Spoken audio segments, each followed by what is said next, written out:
আগেই আমির হামজা এই কথা বলার জন্য দুঃখ প্রকাশ করেছিলেন, তারপরও আপনাদের অনুরোধে তিনি আবার দুঃখ প্রকাশ করেছেন।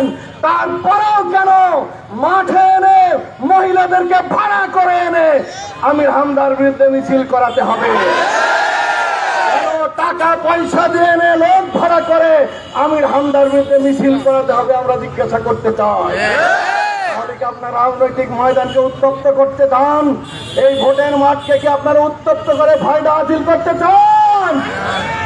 আপনাদের সে ঘুরে বালি মানুষটা হতে দেবে না। জনগণ আপনাদের আশা পূরণ হতে দেবে না।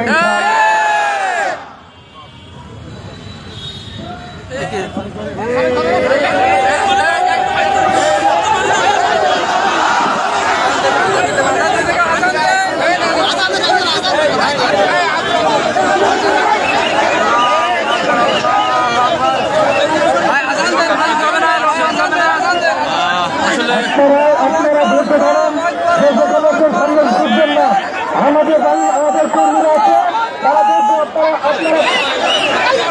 আপনারা পিছিয়ে পড়ুন, আপনারা পিছিয়ে যান, আপনারা শান্তি থাকুন। অনুষ্ঠানিকভাবে অসুস্থ হয়েছেন, আপনারা শান্তি থাকুন, ওনার পিছনে যাবেন না, সব শান্তি থাকুন।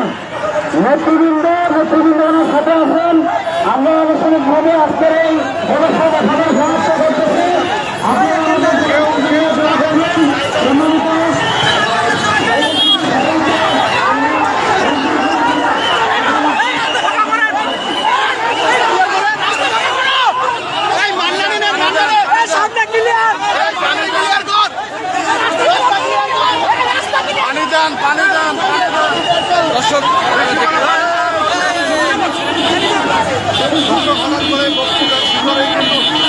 দর্শক আপনারা দেখতে পাচ্ছেন হঠাৎ করে বক্তব্য রাখার ভিতরেই কিন্তু তিনি সেন্স হারা হয়ে গেছে এবং মনে হচ্ছে তিনি স্ট্রোক করেছেন। আপনারা দেখতে পাচ্ছেন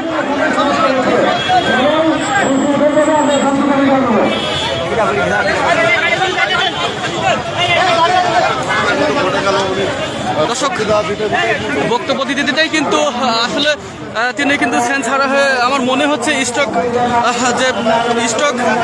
করে ফেলেছেন। দ্রুত তাকে চিকিৎসা সেবা দেওয়ার জন্য হাসপাতালে নিয়ে যাওয়া হয়েছে। দর্শক আমাদেরকে কবুল করো আল্লাহ, আল্লাহ এই দেশকে তুমি দিন প্রতিষ্ঠা হিসেবে কবুল করো আল্লাহ। আল্লাহ আমাদের গোলামি অসুস্থ হয়েছেন, তাকে পরিপূর্ণ সুস্থ করে দাও আল্লাহ। আল্লাহ বাতিলের যে ষড়যন্ত্র করছে সেই ষড়যন্ত্রকে তুমি নস্বাত করে দাও আল্লাহ। কোরআন রব্বিকা রব্বিল ইজ্জাতি আম্মা ইয়াসিফুন ওয়া সালামুল মুরসালিন আলহামদুলিল্লাহি রাব্বিল আলামিন। আসসালামু আলাইকুম। দর্শক আপনারা দেখতে পাচ্ছেন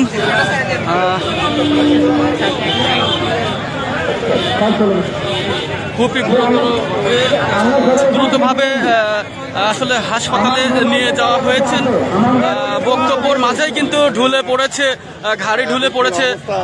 দর্শক আপনারা দেখতে পাচ্ছেন ভর্তি করার জন্য কিন্তু নিয়ে গিয়েছে দর্শক কুষ্টিয়া জেনারেল হাসপাতালে কিন্তু ভর্তি নেওয়ার জন্যই কিন্তু দ্রুত করে অটোতে করে বের করে নিয়ে যাওয়া হয়েছে এবং বক্তব্য রাখার মাঝে কিন্তু ঘাড়ে ঢুলে পড়ে গিয়েছেন। দর্শক আমার মনে হচ্ছে এটা সম্ভবত স্ট্রোক হতে পারে। দ্রুত চিকিৎসা সেবা দেওয়ার জন্য কিন্তু কুষ্টিয়া জেনারেল হাসপাতালে নিয়ে যাওয়া হয়েছেন ইতিমধ্যে।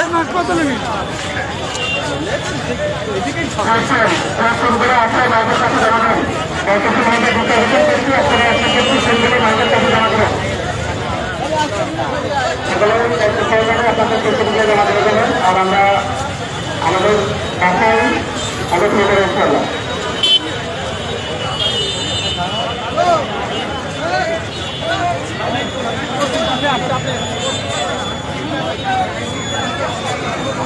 দর্শক আপনারা দেখতে পাচ্ছেন, আরে ভাই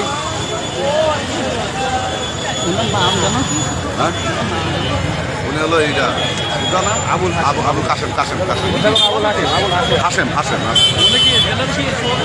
না সভাপতি তো সভাপতি জেলা সভাপতি আর সেক্রেটারি হচ্ছে হলো এইটা। দেখতে পেরেছেন